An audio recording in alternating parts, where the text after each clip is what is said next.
यूं तो आमोन इसहाक 1990 से ही दुनिया भर के यहूदियों में एक मकबूल तरीन रबाई रहा है। लेकिन गुज़श्ता साल 27 सितंबर 2019 को जब उसने कोरोना वायरस की पेशगोई की और साथ ही ये इंकिशाफ किया कि बिल गेट्स इस वायरस को फैलाने वाला होगा और ये कहा कि कॉर्पोरेट दुनिया एक ऐसी वैक्सीन तैयार करवाएगी जिसके जरिए लोगों के जिस्मों में एक माइक्रोचिप दाखिल की जाएगी, जिससे पूरी दुनिया को कंट्रोल करते हुए 2021 में नया वर्ल्ड ऑर्डर नाफिज कर दिया जाएगा।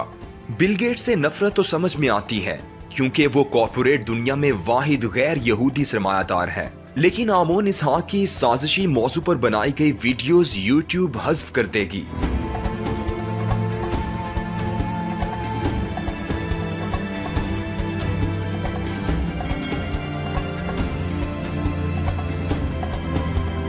जिनमें 21 सितंबर 2019 वाली वीडियो भी शामिल हो, तो फिर इस किस्से को समझना काफी मुश्किल नजर आता है। आमोन इसहाक ने जिस तरह तहजीब मगरिब, जमहूरियत और जदीद सेकुलर दुनिया को यहूदियत का दुश्मन करार दिया है, उससे यूं महसूस होता है कि वो जदीद तहजीब मगरिब को उसी तरह यहूदियों के लिए जहर कातिल तस्वुर करता है जैसे मुसलमान उलमाओं मुफक्किरीन की अक्सरियत अपने लिए समझती है।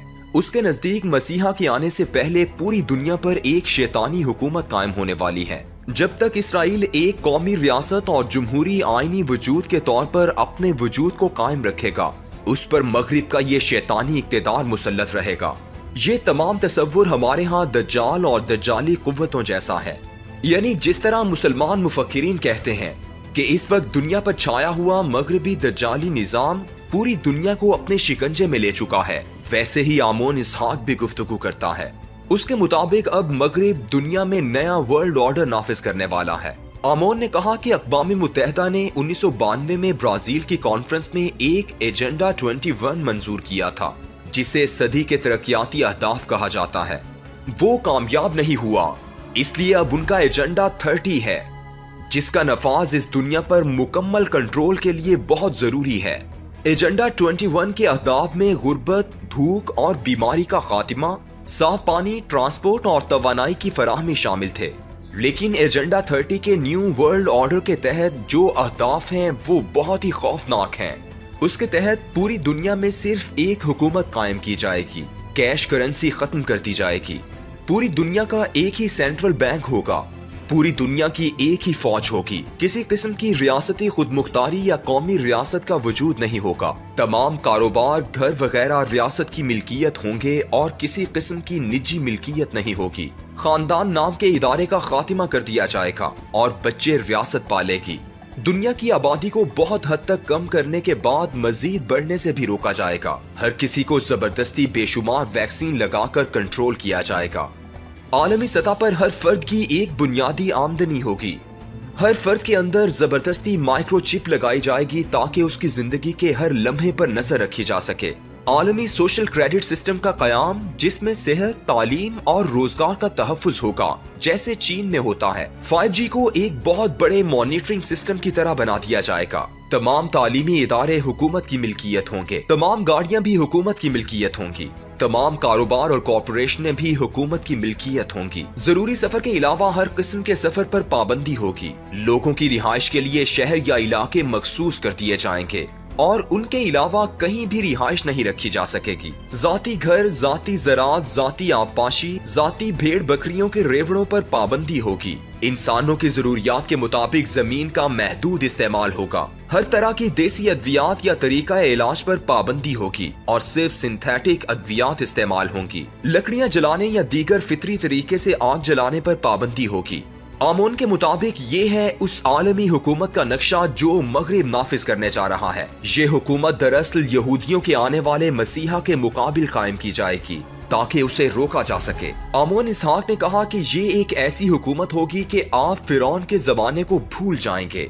आमोन इसहाक की बातें आज सबको एक दीवाने का ख्वाब नजर आती हैं, मगर उसकी बातों पर यकीन करने वालों की अक्सरियत यहूदियों में मौजूद है। ऐसा ही एक दीवाने का ख्वाब एक और यहूदी कार्ल मार्क्स ने 150 साल कबल देखा था। उस कम्युनिस्ट निजाम में भी कोई निजी मिल्कियत नहीं थी। किसी रियासत का तसव्वुर नहीं था, खानदान का इदारा मौजूद नहीं था, कारोबार सब का सब रियासत की मिल्कियत था, ज़राअत और सनत भी रियासत की जिम्मेदारी थी, घर, रोटी, कपड़ा, सेहत और तालीम रियासत की जिम्मेदारी थी। ये सब जब उसने फरवरी 1848 में कम्युनिस्ट मैनिफेस्टो तहरीर किया तो लोगों को ये बातें दीवाने की बढ़ लगती थीं।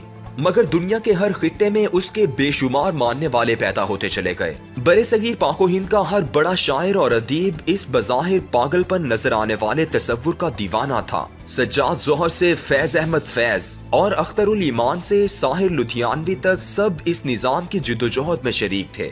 सिर्फ एक अल्लामा इकबाल थे जो इसे यहूदी की शरारत कहते थे। वो कार्ल मार्क्स के बारे में तहरीर करते हैं। वो एक ऐसा कलीम है जिसके पास कोहे तूर की तजल्ली नहीं है, ऐसा मसीह है जिसके पास कोई सलीब नहीं, वो पैगंबर नहीं है लेकिन बगल में किताब लिए फिरता है। लेकिन इंसानी तारीख को ये दीवाने का ख्वाब ठीक 70 साल बाद 1917 में नाफिज होकर हैरान कर गया। रूस में कम्युनिस्ट इनकलाब आया और फिर यही दीवाने का ख्वाब एक निजाम की सूरत 75 साल तक आधी दुनिया पर नाफिज रहा। इस दीवाने के ख्वाब को नाफिज करने के लिए लीनिन को मार्क्स से थोड़ी बगावत करते हुए रियासत की सूरत में एक प्रवलतारिया आमिरियत कायम करना पड़ी।